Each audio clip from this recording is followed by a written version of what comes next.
Good morning. It's nice to be with you. I am very excited to give you a little presentation about my life in video marketing. And I've set this up with the goal that you could walk away with the knowledge of what you can do strategically in terms of creating video content. Anybody who's anybody has been on their phone and will stop and see the plethora of different videos out there. Whether they're AI videos or videos that are made in-house with your actual camera or phone, there's a lot of strategy there that needs to be discussed. So we're going to go over that together. But we're going to start out with this video, and I want you to get into it with me here because this is a kind of a cool little clip from a long time ago. What good is a fast car, a flash house and a gold-plated dunny to me? Absolutely no good at all. I've been put on this planet to protect wildlife and wilderness areas, which in essence is going to help humanity. I want to have the purest oceans. I want to be able to drink water straight out of that creek. I want to stop the ozone layer. I want to save the world. And you know, money's great. I can't get enough money. And you know what I'm going to do with it? I'm going to buy wilderness areas with it. Every single cent I get goes straight into conservation. And guess what, Charles? I don't give a rip whose money it is, mate. I'll use it and I'll spend it on buying land. Without even telling you his name, you probably know that guy's name, don't you? Yeah? You know his name. It's Steve Irwin, right? And that video was shot maybe some 20 years ago. He passed away in 2006. So that video wasn't anything particularly specially made. It wasn't even shot in 4K. It's rather pixelated. It's just a few people sitting down and a simple shot, right? But could you see the expression on his wife's face just watching him? I wish I could go back easily and show that, but she's just amazed. And you can sense it, can't you? There's a certain feeling that is conveyed there when you watch and listen to someone who's so passionate and who's speaking on a very human level. That connection is there. There's that presence. And if done right, video can create that for you. And it is very much less about your speaking skills and your messaging and your language versus what you're bringing to the table emotionally. And I love that video because he does such a great job at that. AI can't replicate that feeling.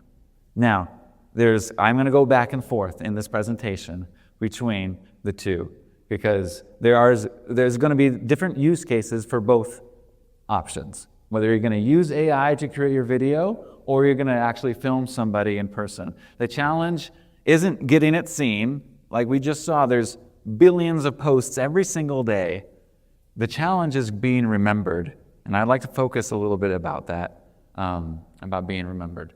Content is almost infinite nowadays. I looked it up and 82% of all internet traffic is in the form of video. 82% of what's online and what's being watched or transmissed through the data is a video. And this is very much the language in 2026, isn't it? It hasn't always been this way. Let me tell you a little bit about my history, my past. My experience has been actually originally in public relations. That's what my degrees are in. I went in writing lots of press releases and articles, and that's kind of how I started out in this field. And it was in 2008. That was the thing. That was how you did it. That's how you got known. That's how you got positioned and seen. But now, fast forward to 2026, it changed. For me, the moment was in the year 2018. We had a new CEO come into the place I was working, and he had a completely different strategy. He wanted to let go of PR. And maybe if you've ever worked in or heard of, in the field of public relations, you've had that question about like, well, what's the ROI? And this new CEO very much had that question. I can't see the value in spending this much money. So I have that feeling like, okay, so my job is on the line right now. Not good. So of course I've got to think about what else I can bring to the table. And I said, hey, I can't produce video. I can make video content. And ever since then, I've been just full-time video marketer. And I'm so glad that shift happened, even though it was a scary moment, because now in 2026, video is how we communicate. So in 2016, 61% of marketers used videos, and now in 2026, the number is 91. So, I mean, all of us are marketers here in this room. Like 91% of us, we're thinking about how to introduce videos into what we're implementing out there. So here's this quote from Mark Cuban. And so he says, within the next 3 years, there will be so much AI, in particular AI video, people won't know if what they've seen or hear is even real, which will lead to an explosion of face-to-face events, engagement, jobs. Those that were in office will now be in the field. He calls it the Milli Vanilli effect, because what seems like it wasn't there is now going to be there. It's going to create some really interesting dynamics because people are going to crave that human connection again. I remember when I was growing up in the 90s, if you saw a video or a picture, it was real, right? But that's not the case anymore. Now everything's a guess. It's like, what was that? Was that? Do I believe this? Is this real? So that really puts impetus on the importance of you, because you are the number one thing you have to sell your product. Of course, if you have a small business or a large business, we're going to talk about how that can play out. But when everything can be created, it becomes questionable. So here's the CEO of Instagram saying, you can't even trust your eyes to tell you what's real anymore. Okay? Like your eyes can deceive you, and things look so pretty online and believable, and you want to believe it, but now everyone has to pause and think. So is this something that is going to be useful for your brand or not? And that's the two sides of the coin. I heard it from President Bush. I heard it from President Obama. I've heard it from heroes and from housewives. I've heard it from victims and perpetrators of crimes. I even heard it from Beyonce and all of her Beyonce-ness. She finishes performing, hands me the microphone and says, "Was that okay?" Friends and family, yours, enemies, strangers, in every argument, in every encounter, every exchange, I will tell you, they all want to know one thing. Was that okay? Did you hear me? Do you see me? Did what I say mean anything to you? So I love that little clip.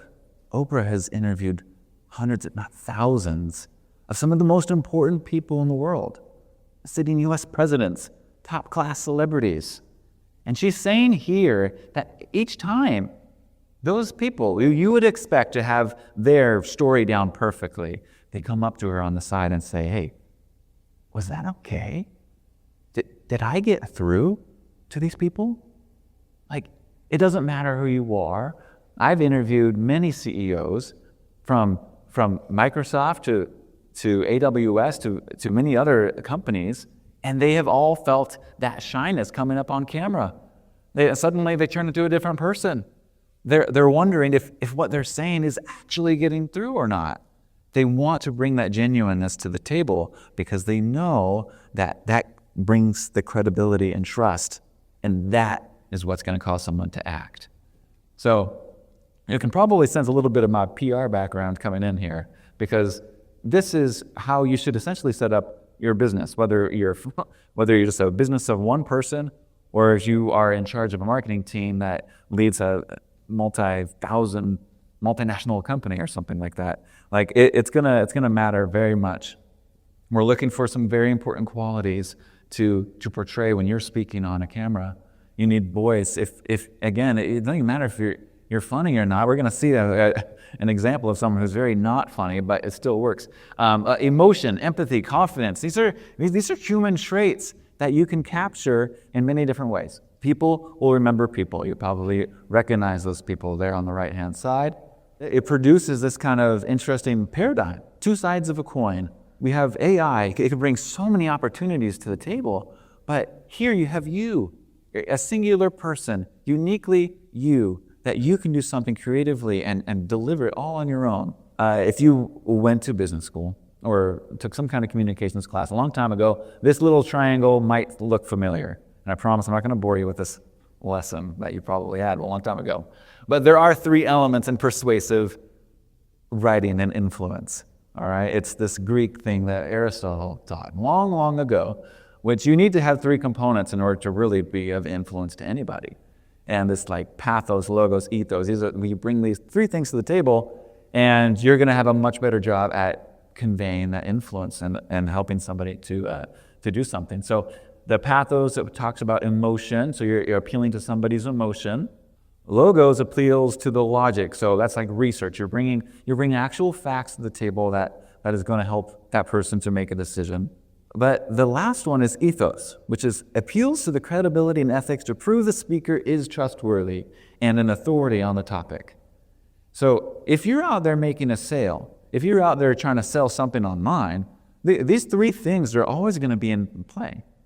And that's interesting, ethos. So how are we going to like bring someone to the table to help make this go through? How can we have that success, right? You need to have someone who can be positioned as an authority on the topic. I think that really rattled the Hollywood in general was the Sora 2 stuff. That shook everybody because suddenly the quality was much better and it's scary. But AI is going to have the same problem that we have in Hollywood, which is making a star is not so easy. You can't really describe what makes someone a star. Right. And it's not looks, and it's something unusual and it's hard to detect. They'll have the same problems that we have. Now, if you've seen online, there actually have been attempts at creating these actors and actresses all from AI and trying to position them as their own kind of like person. It's crazy. It's going to be very difficult to know what's real or not. But what George Clooney here is saying is that the problems are still going to be the same. Like, there is still this problem of the logos and pathos and the ethos, right? And that last one's going to be very difficult. We're always going to, as human beings, we're always going to want to be able to connect with others.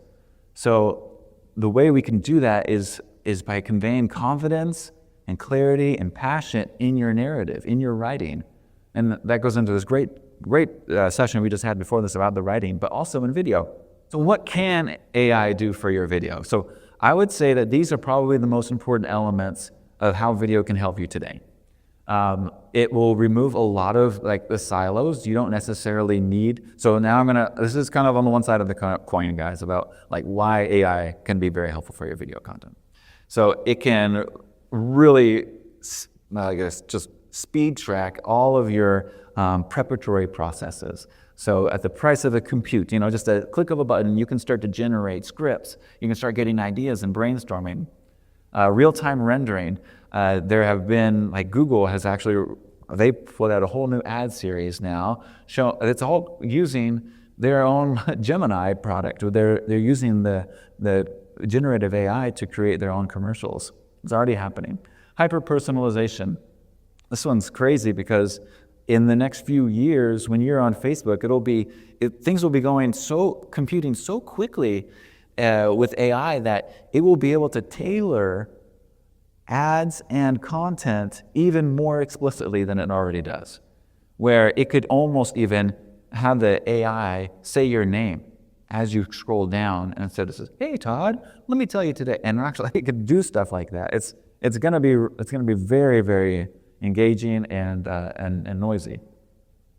Algorithm as a content. So you can plug into Claude or ChatGPT questions that will help you understand the algorithm better, so you can get your content more visibility. And then spam content is something that you're going to have to be watching out for, because everything everywhere all at once is going to introduce AI slop. Now, that can be very helpful for you in some way, because you can create content or graphics or B-roll or all these things very quickly, but there's also the flip side of being very careful as not to make it something that's unbelievable. So here are some tools that I use reasonably for AI. Nanos, I use that for kind of doing my first tracking in terms of like what kind of business I'm going to be working with. I have clients that come from different backgrounds and different industries. I need to be able to have a good research partner in that to help me understand what market and what competitive values there are. I use them as Claude. If I have brainstorming sessions with certain thought leaders or the owner of the company, I take those transcripts, plug them in, I can immediately start to get an idea for hooks. And this isn't to replace the creativity that we were just talking about of writing, but it's going to help generate first some inspiration for you. Descript, very cool tool if you does some very light editing. For example, if I was recording this session right now in the back, it could take that, you could load up that video and it'll cut out all the ums and ahs and dead space. It does some very nice, simple edits for you without much effort. Synthesia is really cool. Synthesia is as a platform that you can use to create an avatar. They have really believable looking faces. It's great for educational content, or you need a talking head that isn't actually someone that is real. So I'll talk about when to use that and when not to use that, but it can do some pretty cool things where you can actually take a PowerPoint, a web page, or even another video, you plug it in, and it will generate a person talking like an avatar. It's pretty cool. And then finally, I use 11 Labs a lot. Great source for some quick music. You can make jingles, you can make you can call up sound effects, you can tell it what to do, you can make great voiceovers for ads. You just need a little thing or two. It's fairly inexpensive as well. Lots of great tools in that one. So how do we make life more believable? AI is going to be in our lives no matter what. Well, we're gonna have to basically partner with what you're already doing on social media and LinkedIn. So LinkedIn, owned by Microsoft, they already know that connection of reality is important. I think they're already taking measures in terms of how much video content they want out there for fear of it being too much AI slop. So we can actually see from this recent report from Social Insider that the number of video views have actually gone down in the last year. And you would, at first look, that would be kind of concerning. It's like if you own a brand channel for a company and you're saying, oh, wow, well, are people still watching videos on LinkedIn? Well, they are. The thing is that this particular study was about the brand. So these are about company pages. So company page views are going down. It's interesting because I have felt this way too. Like if you can see from a mile away when some corporate company is displaying a piece of content that is not really that engaging, and we pass by it so easily. The key here is to switch it up so you're actually approaching with people. Getting a person or a creator on your team who's going to help you is going to be the best way to go. If you work for a company with 100, 200, or a few thousand people, I would first figure out who your spokespeople are going to be. Pick three of them. Who could articulate some of the company values the best? Who's in a good position to maybe know the sales material a little bit, that they could come on screen, come on camera, and get on the screen and help you with your content. All right, so here's the example I wanted to show. I haven't hit the play button yet on this, but just looking at this video, by raise of hand, do you know what video this is? No? Okay, maybe when I start playing it, you will. Maybe I covered up too much or something. But this is a really good example. So here we're going to see a CEO help out with the social content, and we're going to talk about this use case here. Chris K here with, you've heard about it, here it is, the big arch. This is something that we have... Now, have you seen this video by raise of hand? Have you seen it? Portugal, okay. Germany, Canada. I love this product. It is so good. I'm going to do a tasting right now, but I'm going to eat this for my lunch, just so you know. So here we go. First, holy cow. God, that is a big burger. We've got a very unique kind of sesame, poppy sort of bun on it. We've got 2 quarter-pound patties, a delicious big arch sauce, and of course some lettuce. So, there's so much going on with this. First of all, let's try to get this thing, I don't even know how to attack it. Got so much to it. Oh, there's also some crispy onions on here as well. I see those kind of coming out. All right, the moment of truth. Takes about lick the size of that bite. That is so good.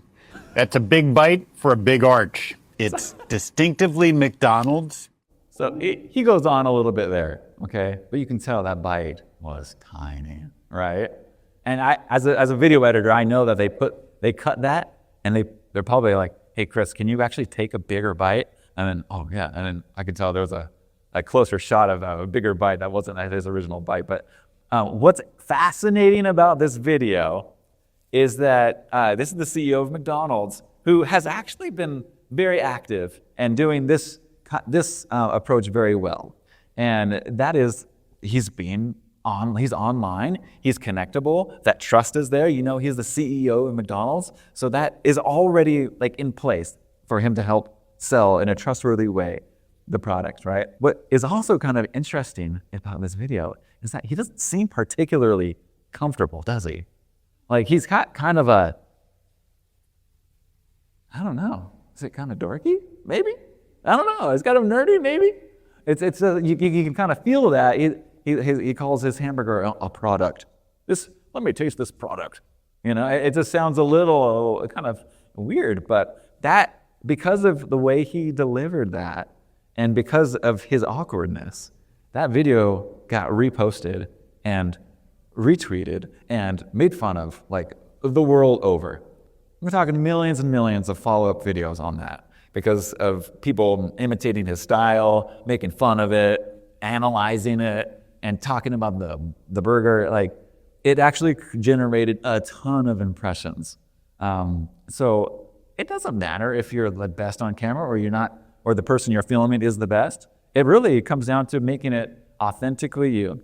So here, if you want to snapshot this, these are types of viewer intent. These are reasons why people watch anything. So they're looking to be educated, they're looking for entertainment, they want community. Maybe it's just weird and they're curious about something. They want to make a decision about something. They're looking for inspiration, or maybe it's just a trend. There is no other reason besides these reasons that someone's going to stop and watch your video. If something here doesn't speak to them, skip. They're going to pass. So you have a decision to make. AI or human-made videos. Okay. So here's when to use more generated videos. And these are, and when I say AI gen videos, I mean, you know what I'm talking about, right? These are videos that are like automated. You plug into Kling AI or Hogsfield or just any one of those kind of AI platforms. And yeah, you have to ask yourself, is this a video that I can omit that ethos? Like, do I need someone credible or not to speak on this? And I would strongly say that human is the way to go, given all the points we were discussing, but it's not saying that you can't use it at all. So here are some examples of when to use AI-generated videos. For example, internal educational or technical content.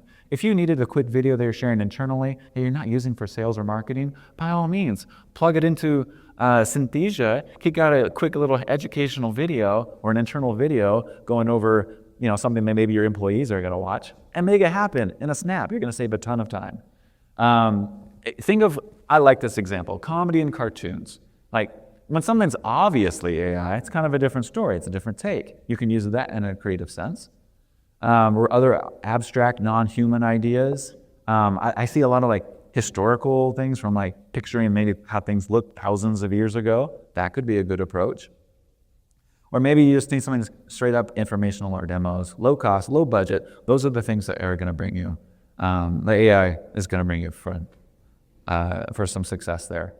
But when you should produce human videos comes down to really emphasizing that trust and credibility. Those are the things that are going to sell. You need someone to convey that passion and energy, right? You need that emotional connection. This is your whole thought leadership game. So again, if that's the founder of a small little local company here in Phoenix, or you're a CEO of a big wig company, your thought leadership is going to come into play here. You have to become, almost in a way, a creator, right? Or someone on your team. Events and community building, recruitment and culture, testimonials. AI can't fake a testimonial, and you need that third-party validation. You need to go out and film somebody talking good about your company to post on your website. AI is not going to help you with that. That's going to be a manifestation of how good your services and products are. 95% of consumers say video helps them understand products and services. It's going to be part of your strategy. If video hasn't been, then here's a quick way to kind of create that strategy. All you need is a day. I call it a production day. And through one message, through one planning session, you can create all sorts of content stemming out from that. It's like a tree, where if you can just have that one interview, one conversation, one story, you can use that to really branch out into all sorts of things for your social and marketing game. These are the things that I recommend when I work with my clients to get them going. If you don't have if you have like a zero video strategy right now, here's what I would build. I would start out with some essential brand videos. These are things that are going to live on your website. You need a brand intro video. You need something about your origin story, why you're unique. A testimonial video, at least one, preferably a montage. And you need a vision or an industry impact. So that'd be kind of maybe your CEO talking about what's ahead. After I got those things done, I would go on to my funnel videos. These are videos that are going to help sustain your potential clients or customers through a journey. These would go on YouTube. It's called the Rule of 50. Rule of 50 means that you just create these 50 videos, and you don't expect much from them right now. They aren't like high view videos, but you get them out there because they're going to generate SEO. They're on your YouTube channel. You're plugging them on different web pages. You're going to need them. And they're going to be useful for you to do the next part, which is your social content. Now, for your social content, if you're a consumer-related product, you're probably going to be going out there doing Reels 3 times a week. B2B, you could probably afford to do a little bit less, but more impactful content. And you can mix it up. There's a lot of creativity. It doesn't have to be only video, but video is going to really be the one that conveys that passion, I feel. So this is what I would do. Select your spokesperson. Pick one day out of a month, book 3 hours with that person, figure out where your goals are together before you go in there. Like, okay, we're going to make 3 of these funnel videos, and we're going to make 10 social media videos out of that. You get all that messaging down. Then you build in all the engaging points. Make sure they say the different hooks that you need them to say. You build that into the script. Hey, I can help you with those little things if you don't have time. And then you get them into your social game. And if you do this for 6 months, doing this production day, so once a month for 6 months, your video marketing strategy is going to completely transform your digital marketing game, completely. So this is how I work with my clients. People will contact me in this way, where I will work with them to develop their strategy. I just get one day with them, and I can produce dozens and dozens of video pieces for them. I would love to connect with you. This is a QR code to my LinkedIn if you'd love to talk some more about video content. Thank you for your time today. It's been wonderful.